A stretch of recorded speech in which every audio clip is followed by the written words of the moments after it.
सवाल आए हुए हैं। एक संदीप कुमार जी हैं, वो पूछते हैं कि Anshul sir, JSW infra 10,000 shares लिया हूँ 300 पे 3 साल के लिए, सही है या गलत? ये तो मैडम फिर वही सांड को लाल कपड़ा दिखाने वाली बात हो गई। मैं बार बार बोलता हूँ कि क्वांटिटी में मुझसे बात मत कीजिए।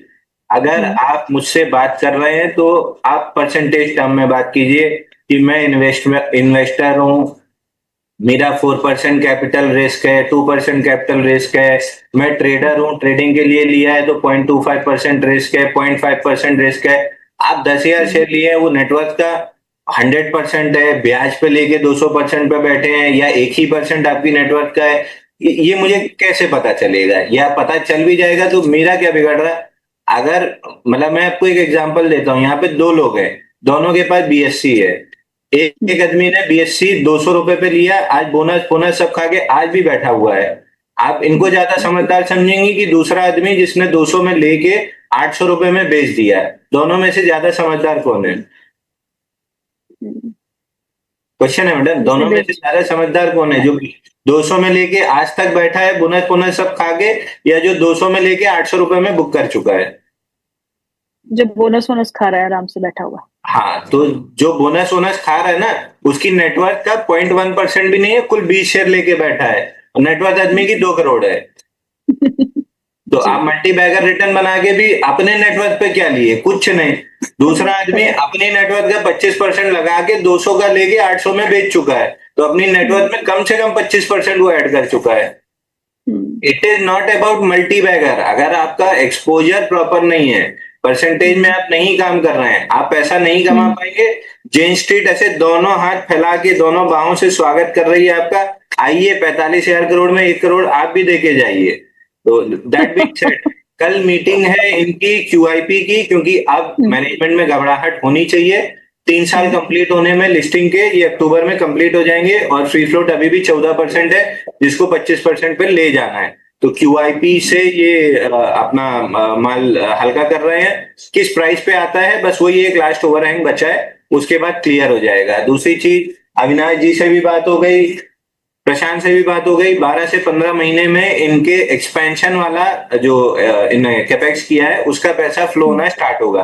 तो आखिरी पेन पॉइंट कल क्लियर हो जाएगा, किस पॉइंट पे क्यूआईपी आ रहा है। 25% के ऊपर फ्री फ्लोट, मतलब 25% एंड अबव फ्री फ्लोट अगर पहुंच जाती है इस क्यूआईबी में, तो अब कोई ओवरहैंग नहीं बचा है। अब ये 700 रुपए के लिए पूरी तरीके से तैयार है।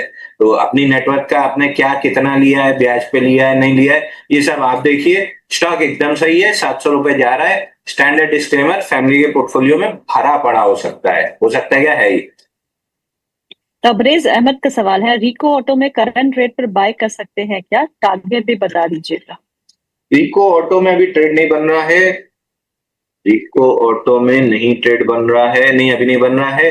123 के आसपास आके अटका हुआ है, इसमें अभी ट्रेड नहीं है। जमुना ऑटो में भी ट्रेड नहीं है। अगर ट्रेड बनेगा तो जमुना ऑटो में बनेगा। आज third day of inside bar है, 10 day moving average catch up almost आजकल में हो जाएगा।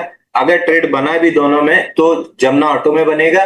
प्राइस स्ट्रक्चर भी उसका ज्यादा अच्छा है, रिलेटिव स्ट्रेंथ भी उसमें ज्यादा अच्छी है, और एक्सट्रीम शॉर्ट टर्म में। वहीं जब वीकली और मंथली पे पहुंचेंगे तो रिको ऑटो अच्छा है, बट मंथली है तो 2 महीना और लगा सकता है स्ट्रक्चर कंप्लीट होने में, तो वेट करना चाहिए। जमुना ऑटो फोकस पे रखिए, हो सकता है कल परसों में ट्रेड बने। और बात करते करते बैंक निफ्टी पे जो अपन ने डिस्कस किया था 61,050, 20 period moving average on 75 minute chart आ गया। इसीलिए बार बार बोलता हूँ, यहाँ पे ट्रेड सेटअप आपको सिखा देता हूँ। मूविंग एवरेज से दूर, अब ये 1 मिनट 3 मिनट के चार्ट पे जाके मत कर लेना। लोएस्ट टाइम फ्रेम इस सेटअप का है 75 मिनट। आवरली चार्ट लोग यूज करते हैं बिना ये दिमाग लगाए कि अपना मार्केट 75 मिनट के चार्ट पे इक्वली डिविजिबल होता है, आवरली चार्ट पे नहीं होता। आप या तो पहले 15 मिनट छोड़ देंगे या आखिरी 15 मिनट छोड़ देंगे अगर आप आवरली चार्ट निकालेंगे। तो 75 मिनट के चार्ट पे अगर मूविंग एवरेज से दूर है, अच्छी खासी दूरी पे, और ओपन हाई से खुला है, 99% चांस होते हैं कि वो मूविंग एवरेज टेस्ट करने आएगा। लाइव एग्जांपल, आज का ओपन हाई बैंक निफ्टी पे, दूसरा एग्जांपल 9 फरवरी का बैंक निफ्टी पे, तीसरा एग्जांपल 3 फरवरी का बैंक निफ्टी पे 75 मिनट के चार्ट पे। ऑलमोस्ट 3 फरवरी का ओपन हाई नहीं था, बट ऑलमोस्ट ओपन हाई था। उस विक को, इनिशियल 1 सेकंड वाली विक को अगर मैं इग्नोर कर दूं तो ओपन, ऑलमोस्ट ओपन हाई था, 9 फरवरी ओपन हाई था और आज तो ओपन हाई था ही। तीनों दिन आप देखिए धीरे धीरे करके मूविंग एवरेज में पुल बैक किया है। बट क्या ये शॉर्ट ट्रेड में लेता? मैं नहीं लेता। क्यों नहीं लेता? आप 5 दिन का प्राइस एक्शन देखिए डेली चार्ट पे। 9 फरवरी को जो गैप अप खुला, 5 दिन साइडवेज, 4 दिन साइडवेज, 13 फरवरी को पुल बैक। 5 दिन के प्राइस एक्शन को 16 फरवरी ने 1 सेकंड में रिवर्स किया और 3 दिन में आप देखिए कितनी बड़ी अपमूव है ये। अगर आपको नहीं समझ में आया तो मैं स्क्रीन शेयर करके समझा दूं।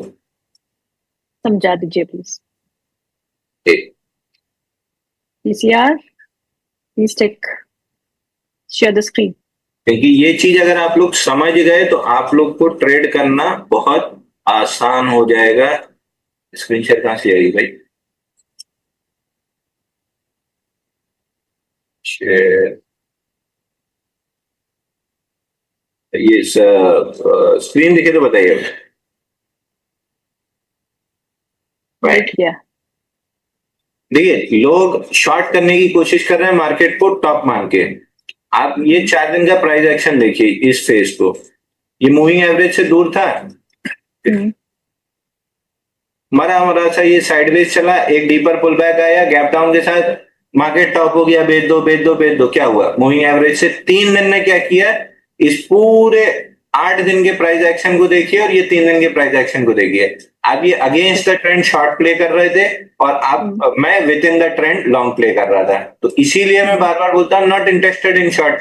आप यहाँ पूछिए बाई तो नहीं बन रहा है लेकिन मेरा शॉर्ट में कोई इंटरेस्ट नहीं है। यहाँ पे ये फेल्ड लो, एक छोटा सा फेल्ड लो प्रीवियस डे लो के नीचे, ये प्रीवियस डे लो पे लाइन लगी हुई थी, जैसे इसके नीचे फेल्ड लो बना इनटू राइजिंग मूविंग एवरेज, 3 दिन की अपमूव हमने खा ली। अब आज सुबह से F&O टीम मेरी शॉर्ट देके बैठी है बैंक निफ्टी को। मैं इंटरेस्टेड नहीं हूं, इसका मतलब ये नहीं कि हम कॉल नहीं देते, क्योंकि अगर अपॉर्चुनिटी बनी है तो हम क्यों नहीं कॉल देंगे। ओपन हाई के साथ यहाँ पे खुला था, अगेन एग्जांपल पहले दे देता हूं, ये ओपन हाई के साथ यहाँ खुला था, आप देखिए धीरे धीरे धीरे धीरे करके लास्ट में ये मूविंग एवरेज तक आया।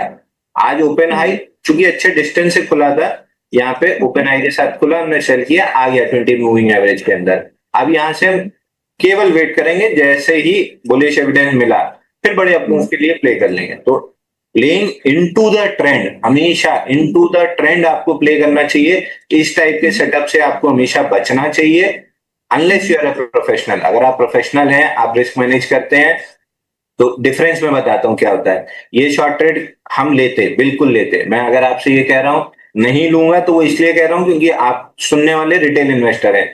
मैं पर्सनली ये ट्रेड जरूर लेता, लेकिन फिर क्या करता, अगर मैं ट्रेड लेता तो मैं 0.25% ऑफ द कैपिटल रिस्क करता कि गई तो 0.25% जाएगी।